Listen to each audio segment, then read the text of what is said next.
It's Brainwash with Dr. Tom, guitar picks with Brad Reaves out of Brown Summit, North Carolina. We've asked Brad to compose a list of 20 influence songs. Brad, can you tell us how you came up with your list? Well, it wasn't as easy as I thought it was going to be, because after I started thinking about all of the different styles that I've played over the years, I wanted to try to represent a little bit of everything. And so I just started generating a list, and it was about 50 tunes. And then I sort of started whittling that down, and then I got down to about 30, and then I had to whittle those down, which really hurt to cut some of them.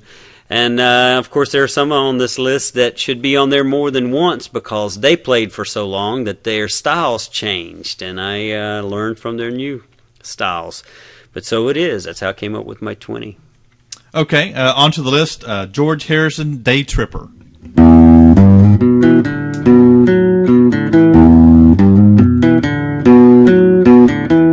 Nothing but a classic, great guitar lick by one of the best-known sidemen in the industry, George Harrison.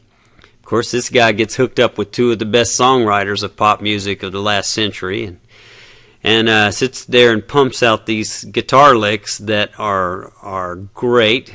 And I think the thing I learned from him was he pulled from a lot of different genres, and he stayed out of the way of the song, basically. He dressed it. He played in the right places. He played extremely tastefully and had a lot of technique, but the technique never overshadowed the music that he played. I attribute the Beatles to really being the ones that rang the bell first for me, and those guys drew from traditional blues, American black, hardcore R&B, straight-ahead 50s rock and roll, Nashville and West Coast based hardcore country music. Mm-hmm. And so they were pulling from a lot of genres, and it all basically though became them with that pop sensibility that they had. Mm-hmm. How old were you when you started playing guitar? It was about the 10th grade. Mm-hmm.